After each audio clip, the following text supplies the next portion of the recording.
pensionati e sindacati scendono in piazza contro i nuovi tagli introdotti dalla manovra economica dell'esecutivo. È solo l'inizio della mobilitazione, annunciano, siamo stanchi di essere il bancomat del governo. E dal mondo del volontariato, in subbuglio per l'aumento delle tasse a enti e associazioni no profit, l'appello affinché il raddoppio dell'Ires venga cancellato immediatamente, in ballo servizi essenziali. Autonomia, il Premier Conte stamane parlando della riforma ha detto lo Stato non trasferirà tutte le competenze, la replica del governatore Zaia: se non concordiamo le 23 materie non firmo. Crisi Stefanel, l'8 gennaio i sindacati che stanno seguendo l'avvertenza saranno in regione a Venezia per un incontro con l'assessore Donazzan. Hanno svuotato il contenuto di un estintore nelle aule invase dalla schiuma, banda di nazioni in una scuola elementare di Castelfranco. Rivoluzione di Contarina, dal 1 gennaio si entrerà negli ecocentri solo esibendo la tessera sanitaria, provvedimento per garantire la sicurezza. Presentata l'edizione 2018 del Gran Concerto di Capodanno, sul palco anche un soprano, brindisi di chiusura nel foyer, gara d'eleganza tra gli ospiti, ricavato alla Fondazione Oltre il Labirinto. Buonasera e ben ritrovati con l'edizione di Treviso dei nostri telegiornali. A Treviso, come nel resto del Veneto, manifestazione di protesta questa mattina dei pensionati che si sono dati appuntamento in Piazza dei Signori davanti alla prefettura per dire no alla manovra economica che rischia, dicono, di penalizzare per l'ennesima volta la categoria. Noi siamo qui questa mattina come tanti altri pensionati nelle piazze del Veneto e d'Italia, perché abbiamo deciso di protestare contro la manovra finanziaria che stanno votando a colpi di voto di fiducia. La manovra economica torna in aula per l'esame e l'approvazione della Camera e i pensionati scendono in piazza per protestare. Non solo non si accenna ad abrogare la legge Fornero, ma le pensioni medio-basse rischiano di essere ancora una volta penalizzate. È ora, tuona il segretario dello SPI Barbiero, di impegnarsi realmente nella lotta all'evasione e di toccare i patrimoni più consistenti senza mettere le mani nelle solite tasche, quelle di lavoratori dipendenti e pensionati. Noi chiediamo più rispetto, quindi al Ministro Salvini, al Ministro Di Maio e a Conte gli diciamo: avete sbagliato tutto, dovete cambiare questa manovra finanziaria e dovete farlo intervenendo l'anno prossimo, perché ormai la fate votare con la fiducia senza che ci sia nessun dibattito in Parlamento e nessun confronto con le forze sociali. Penso che sia ora che si vergognino. È evidente che le promesse elettorali scaricate poi di fatto per il mantenimento sulle tasche dei pensionati stesse non sono accettate dai nostri pensionati, che hanno subito stamattina fatto capire che non ci stanno e sono vigili attenti su quello che succede. Questo è solo l'inizio, ovviamente, perché non c'è un problema solo per i pensionati, ma c'è un problema sulla legge di bilancio di quest'anno anche per il lavoro, perché non c'è nessun investimento sul lavoro e sulle infrastrutture. Come CGIL Cislo Will abbiamo già dichiarato, a gennaio calendarizzeremo un'iniziativa di protesta e chiaramente sarà una mobilitazione di carattere generale che già in questi mesi stiamo facendo all'interno delle fabbriche, perché stiamo andando a spiegare quella che è la legge di stabilità e in particolare stiamo dicendo quello che per noi dovrebbe esserci dentro la legge di stabilità. Ma la manovra non preoccupa solo i pensionati, anche il mondo del no profit, alle prese con l'aumento dell'Ires. Dai volontari arriva un appello all'esecutivo che ha già annunciato un dietrofront. L'appello è quello di cancellare immediatamente l'aumento delle tasse. Prima l'aumento della tassazione, poi la retromarcia, che però non convince fino in fondo. Il cosiddetto terzo settore è in subbuglio dopo l'introduzione in finanziaria del raddoppio dell'Ires a enti e associazioni a finalità sociale.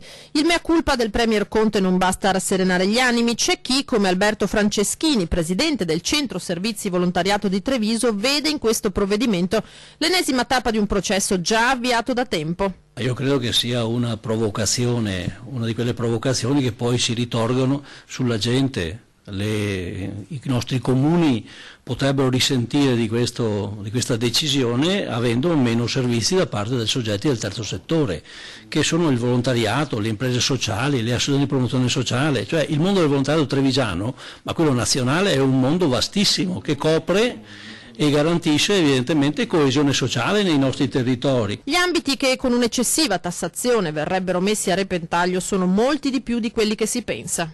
In questo mondo, per esempio, c'è dentro il mondo della scuola, il mondo delle iniziative di asilo fatte da questi soggetti che in qualche modo hanno un ruolo anche in questo settore, ma lo stesso volontariato trevigiano, immagini l'Avis, no? L'entità che raccoglie sangue, per dire, una grande organizzazione che fa queste cose qua, per cui è evidente che hanno sbagliato completamente e la retromarcia è altrettanto pericolosa. Noi avanziamo provvedimenti che riguardano la riforma del terzo settore da mesi e questo governo tarda ad emanarli, perché c'è evidentemente un'idea sul terzo settore che non è un'idea vincente per loro, per cui non lo vedo come un episodio, lo vedo come un trend progressivo di insoddisfazione che hanno, non si capisce perché, rispetto ad un mondo come quello del terzo settore che invece fa solo bene alla collettività. Franceschini si aspetta una mobilitazione anche da parte dei comuni che beneficiano di servizi svolti dalle realtà no profit vitali per il buon andamento di una comunità. Si immagini cosa vuol dire non avere più trasporti sociali ad ampio respiro, no? Non avere più centri sollievo che aiutano gli ammalati di Alzheimer, cioè di cose che fa il terzo settore, ce ne sono infinite. È chiaro che questo provvedimento incide su questo, potrebbe incidere anche sull'occupazione. Dal terzo settore si invoca quindi una tempestiva correzione. Perché anche se la tolgono, devono togliere immediatamente, perché l'anno poi va avanti e noi comunque l'IRE dovremo pagarla. È una manovra che andava fatta, così il segretario della Lega del Veneto, Gian Antonio D'Are, ieri sera ospita 20:10 difende le scelte del governo. Penso che questa manovra sia una manovra che era dovuta e bisognava farla. Ricordiamo che l'eredità le hanno lasciate qualcun altro.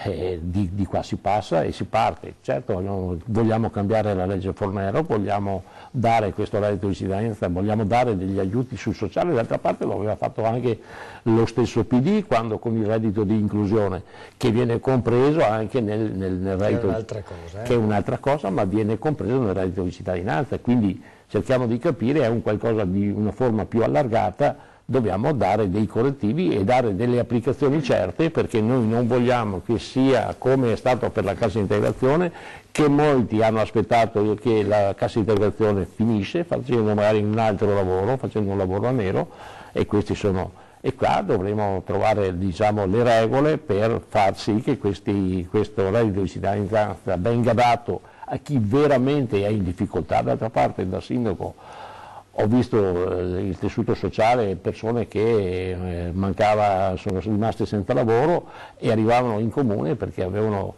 l'esigenza di un sostegno subito e certo, perché magari c'era lo sfratto in atto. Quindi vediamo le cose come sono, troveremo giustamente i giusti correttivi e le giuste applicazioni sul territorio. In primo piano anche il tema dell'autonomia, con le dichiarazioni rilasciate nella conferenza di fine anno dal Premier Giuseppe Conte, posizione del governo che più di qualcuno ritiene ambigua, soprattutto sulle competenze da trasferire alle regioni che ne hanno fatto richiesta. Replica le parole del Premier Conte, il governatore del Veneto, Luca Zaia. Autonomia del Veneto. In molti adesso iniziano ad avanzare dubbi sul reale compimento del percorso. Del resto le recenti dichiarazioni del vice premier Di Maio e oggi quelle del premier Conte lasciano spazio alle più diverse interpretazioni. Chi continua ad essere chiaro sul percorso verso un Veneto autonomo è il governatore Luca Zaia, che proprio sulle dichiarazioni del primo ministro risponde così. Noi non abbiamo alternative, abbiamo fatto un referendum, 2.328.000 veneti e venete sono andati a votare, punto. Abbiamo presentato un progetto, abbiamo vinto una sentenza avanti alla Corte Costituzionale. Dire oggi che al Veneto si dà di meno vuol dire prendere in giro i veneti, ma non voglio neanche pensare che sia così. Non sarà così e a febbraio, il 15 febbraio, andremo a firmare un progetto in linea con quello che abbiamo chiesto, altrimenti io non firmo, ovvio, no? E i veneti lo sanno già, non vado a firmare progetti anacquati, ma non voglio neanche metterlo in inventario questo, visto e considerato che abbiamo un bel progetto, delle 23 materie, è esattamente quello che c'è scritto in Costituzione. Se tu mi vuoi dar di meno di quello che c'è scritto in Costituzione, vuol dire che non hai fiducia dei veneti, ma allora è un altro mondo. Per quanto riguarda le competenze, che anche oggi il Premier Conte ha sottolineato rimarranno allo Stato, il governatore del Veneto specifica. sono scritte in Costituzione, l'esercito è una competenza nazionale, e l'aviazione, tutte queste competenze che non sono, diciamo, sovraterritoriali, sono delle nazioni, accade anche negli Stati Uniti. Gli Stati Uniti, che è un paese federale, o la Svizzera piuttosto che altre realtà, hanno delle competenze meramente nazionali, ma è bene così, noi non vogliamo l'esercito, non ce ne frega niente, a noi interessa portare queste competenze concrete che portino risultato ai veneti. Governatore che guarda già al dopo febbraio, convinto dell'accordo col governo. Firma dell'intesa, lo prevede la Costituzione, che vuol dire che si firmerà questo contratto. Firmato il contratto va presso le Camere, quindi al Senato e alla Camera dei Deputati, verrà votato a maggioranza assoluta senza poterlo modificare, questo ricordiamolo, quindi è come un voto di fiducia, perché se non passa vuol dire che non c'è più una maggioranza.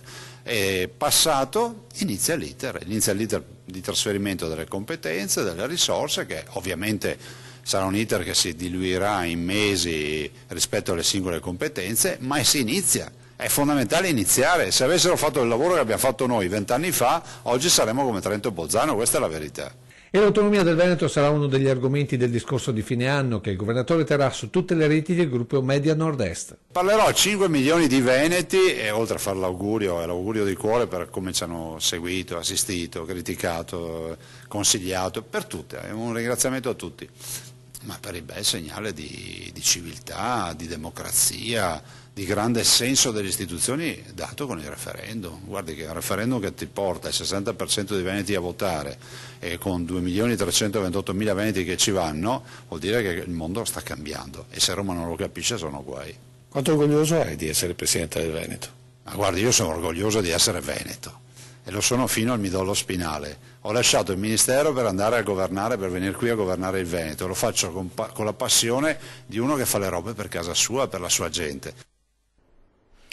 I sindaci, a proposito di autonomia, aspettano che si sblocchi la situazione. Allora nel prossimo servizio le posizioni di due primi cittadini, specchio di due diverse realtà venete. Il dato evidente è che non c'è sindaco veneto che non sposi l'idea e il percorso di autonomia finanziaria per la nostra regione. Il motivo, oltre che politico, è quanto mai pratico e un esempio di numeri arrivano da Montebelluna, uno dei centri economici più dinamici del Veneto. In questo momento come siamo messi? In modo drammatico, visto che i comuni sono stati azzerati i trasferimenti. Penso a Montebelluna che solo di IRPEF e IVA ogni anno dà allo Stato oltre 200 milioni di euro. 5 anni fa si vedeva restituire 4 milioni, adesso zero, anzi lo Stato si trattiene l'IMU sugli edifici delle aree di quelle produttive, cioè meno 2 milioni di euro. Credo che non servano altri commenti. Tagli nelle risorse che finanziano servizi ai cittadini per un sistema insostenibile sia dal punto di vista economico che morale. Il federalismo è responsabilizzazione a livello locale nella capacità e nell'esercizio della spesa, mentre il centralismo è al contrario l'irresponsabilità nella spesa applicata su una scala troppo vasta per consentire controlli efficaci. Autonomia che il Veneto è convinto di meritare per esempi amministrativi virtuosi, come per la sanità regionale, ma anche per la compattezza che i cittadini hanno dimostrato nel richiederla. Non c'è dubbio che il Veneto, su questo, i cittadini del Veneto con questo Presidente hanno dato un segnale forte all'Italia, cioè un'Italia federale, quantomeno in qualche modo, adesso si vedranno i provvedimenti, mi trova totalmente d'accordo, è veramente un'idea moderna. Zaia ha portato avanti una battaglia di civiltà che non è stata fatta solo per i veneti, è stata fatta per tutti gli italiani, per ogni regione. Se si ferma questa operazione, credo che il governo possa dirsi arrivato al capolinea, perché non si può evitare quella che è la sfida fra le sfide, quella di garantire il diritto a tutti di esercitare la propria libertà. Si chiama autonomia finanziaria. Crisi Stefanel l'8 gennaio, la FICTEM CGIL di Treviso che sta seguendo l'avvertenza sarà in regione a Venezia per un incontro con l'assessore Elena Donazzan. Con l'occasione, spiega Cristina Furlan, segretario generale di FICTEM CGIL Treviso, chiederemo alla regione un intervento diretto su una questione, quella del gruppo Stefanel, che non si limita alle sorti degli 89 dipendenti dello stabilimento di Ponte di Piave, ma vale per tutto l'indotto. I lavoratori tutti, ribadisce Cristina Furlan, chiedono risposte e rassicurazioni relativamente al futuro del sito produttivo e commerciale di Ponte di Piave e all'eventuale utilizzo di ammortizzatori sociali. La Confartigianato di Asolo Montebelluna tira le somme del 2018, un anno fra luci e ombre. Aziende in ripresa ma con fatica. La Confartigianato di Asolo Montebelluna chiude un anno fra luci ed ombre, come spiega il presidente Fausto Bosa. Delle luci perché vediamo che anche il numero delle assunzioni tutto sommato stanno aumentando e il confronto con le cessazioni ha un saldo positivo nei confronti delle assunzioni, quindi anche la nascita di nuove imprese, il trend si è cambiato e lo stesso anche l'utilizzo degli ammortizzatori sociali è in diminuzione, ma nonostante questo le problematiche che coinvolgono il mondo della piccola impresa è in continuo aumento.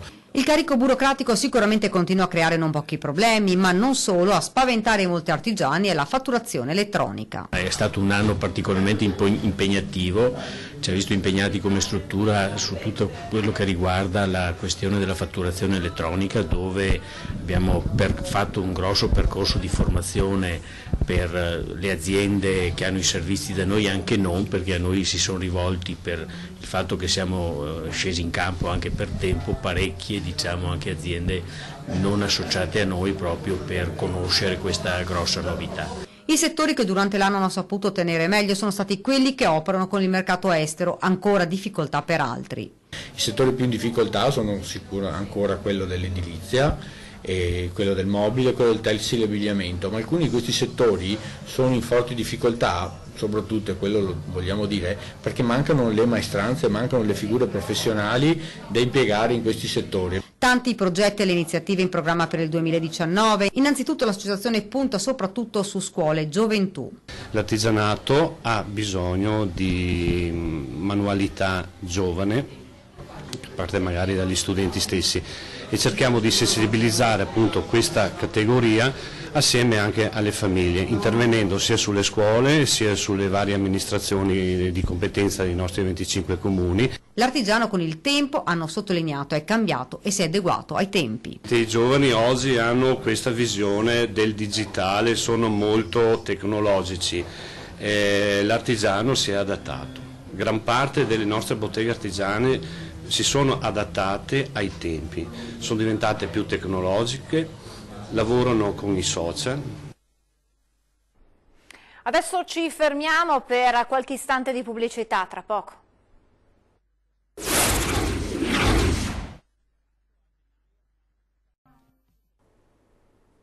Di nuovo in diretta con la cronaca, ladri in azione in una scuola elementare di Giovere del Montello. I banditi, approfittando della chiusura dell'istituto per le festività natalizie, hanno portato via 14 tablet e 3 computer portatili. A San Giorgio di Castelfranco, nella scuola elementare di San Giorgio di Castelfranco, invece, vandali hanno colpito durante la notte.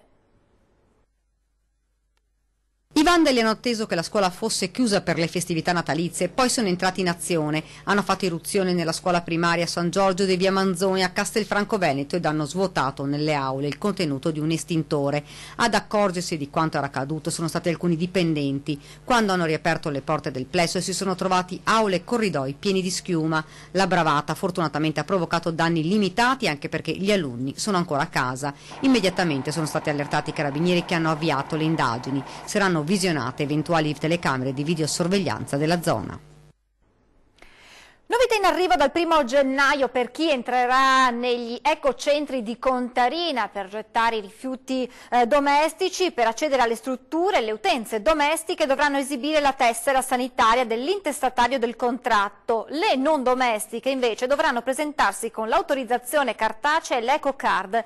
L'obiettivo è quello di garantire la massima sicurezza all'interno delle strutture, facendo entrare solo le utenze che ne hanno diritto. Per garantire la qualità e la correttezza del materiale raccolto, Contarina infatti da tempo ha intensificato i controlli sui materiali che vengono portati agli ecocentri, strutture che devono rispettare precise normative nazionali e regionali in materia di rifiuti e sicurezza.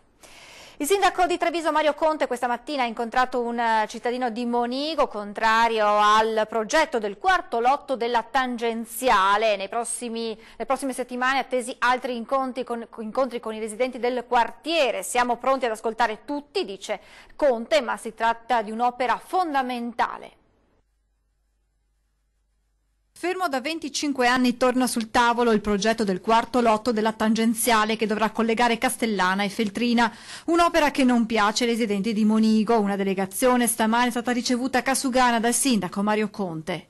Non è assolutamente d'accordo con quest'opera, io invece sono assolutamente favorevole a quest'opera, ma è giusto ascoltare le sensibilità e le esigenze di tutti. Un nuovo incontro è in programma già a fine gennaio. Incontrerò anche una rappresentanza più nutrita di questo comitato, andrò anche nei luoghi dell'ipotetico tracciato proprio per capire quali sono le problematiche, farne tesoro e portarle poi in un tavolo tecnico dove cercheremo di attuare delle modifiche per andare incontro anche alle esigenze di questi cittadini. Pronti ad ascoltare tutti e a raccogliere le istanze anche di chi è contrario al quarto lotto, spiega il primo cittadino, che subito dopo aggiunge: si tratta di un'opera per me fondamentale. È in cima all'elenco delle mie priorità, quindi il quarto lotto per liberare il quadrante di San Giuseppe deve assolutamente essere completato. Ci spostiamo ora invece nel quartiere di Sant'Abona, dove quest'anno sono arrivate le luminarie natalizie. Dopo tanti anni anche noi abbiamo le nostre luci, dicono i residenti. Per la prima volta quest'anno sono state messe le luminarie in via Ronchese, questo grazie alla nostra associazione Quartieri Vivi Attivi e al contributo di uno sponsor privato. Anche via Ronchese ha le sue luminarie per queste festività. L'installazione delle luci è stata possibile grazie ad un privato che ha contribuito per il 50%. L'altra metà della spesa sarà raccolta tra i residenti. Con delle buste che verranno raccolte qui al bar e ognuno potrà contribuire con quello che può. E i cittadini di Sant'Abona hanno risposto con entusiasmo all'iniziativa. Sono tutti contenti perché dopo tantissimi anni, perché penso che non sia la prima volta in tanti anni che sono qua, siamo riusciti ad avere le luminarie. Un primo passo, spiega Renosto, per il rilancio e la riqualificazione dei quartieri, e l'iniziativa di via Ronchese l'anno prossimo potrebbe essere presa ad esempio in altre zone della periferia. Questa è un'iniziativa che io personalmente mi auspico che accada anche l'anno prossimo in tutte le periferie, è una cosa che chiediamo da anni, è una cosa che sono sicuro che l'amministrazione ne terrà conto. Presentato oggi l'edizione 2018 del Gran Concerto di Capodanno, diverse le novità, sul palco un soprano, al termine della serata un brindisi, in palio anche il titolo di ospite più elegante. Non solo musica, ma anche bel canto, bollicine e solidarietà. Il Gran Concerto di Capodanno in scena al Teatro Comunale martedì sera a partire dalle 21:15. Sul palco, insieme all'Orchestra Filarmonia Veneta diretta da Marco Titotto, il soprano Chiara Milini che interpreterà alcune arie di celebri operette. Questo concerto è una novità per i trevigiani perché per la prima volta c'è la partecipazione anche di una voce. Si comporrà di due parti ben distinte nel programma, una parte più seria, e ci sarà l'esecuzione della Sinfonia del Barbiere di Siviglia, della Sinfonia della Norma di Bellini, piuttosto che una parte seconda dove invece presenteremo dei pezzi tipici del Capodanno viennese, quindi grandi valzer degli Strauss, quindi un programma credo accattivante, simpatico, leggero, frizzante come deve essere il concerto di Capodanno. Già venduti oltre 800 biglietti, l'intero ricavato andrà alla Fondazione Oltre il Labirinto che si occupa di autismo. Per noi anche ha un valore particolare perché quest'anno entriamo nel 2019 nel 10° anno dell'attività della Fondazione, quindi è un anno importante anche, quindi sì, è un anno di bilanci e iniziare il primo dell'anno in questo modo è estremamente bello per noi. E poi le bollicine con il brindisi nel foyer che chiuderà la serata, che quest'anno vedrà l'incoronazione dell'ospite o della coppia più eleganti immortalati sul tappeto rosso.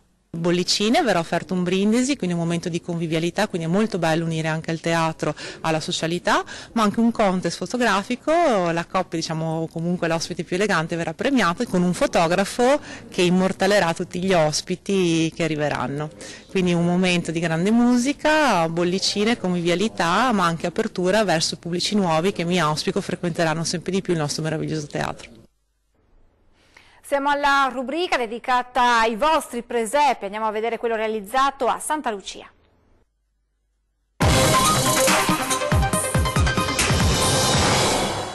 So this is Christmas, and what have you done? visto che sono i 100 anni dalla fine della Grande Guerra e quindi abbiamo tenuto opportuno ricordarla così con il presepe. And so this is Christmas. I hope you had fun. Per i ragazzi è stata una cosa molto interessante, l'hanno presa bene, si sono applicati anche loro nel creare questo presepe.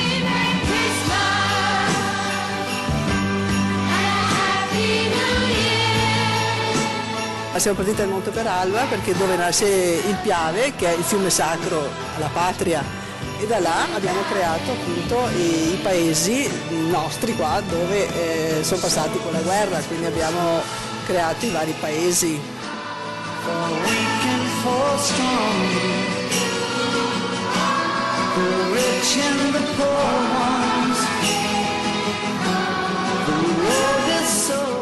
Auguri di buone feste, di buon fine anno e di buon inizio anno a tutti.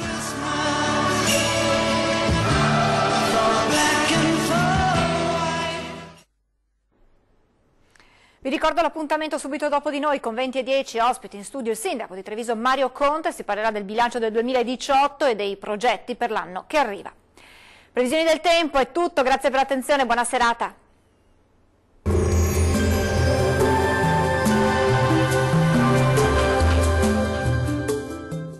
Tonus Laboratorio del Piede, centro altamente specializzato nella costruzione di plantari su misura, dedica nuove tecnologie di rilevazione dei carichi posturali per dare voce alla filosofia di benessere che lo caratterizza.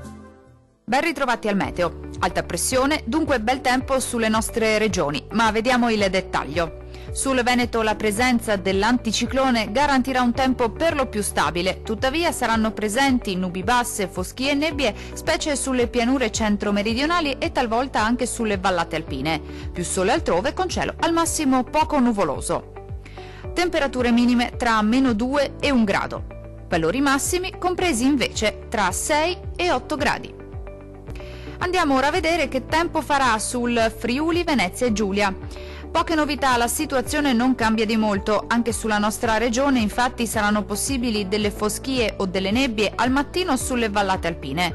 Cielo a tratti coperto invece sui settori costieri, più soleggiato a partire dal pomeriggio. Temperature stazionarie con minime tra -1 e 2 gradi. Valori massimi oscillanti invece tra 7 e 8 gradi circa. Vediamo infine la situazione meteorologica del Trentino Alto Adige. Bel tempo ovunque con ampio soleggiamento su tutte le province. Il cielo infatti si presenterà sereno o al massimo con poche nubi sparse sui settori della nostra regione, salvo per qualche addensamento innocuo sulle aree meridionali. Temperature minime tra -5 e 4 gradi. Valori massimi compresi invece tra 11 e 13 gradi. Dal meteo di Antenna 3 per ora è tutto. Arrivederci!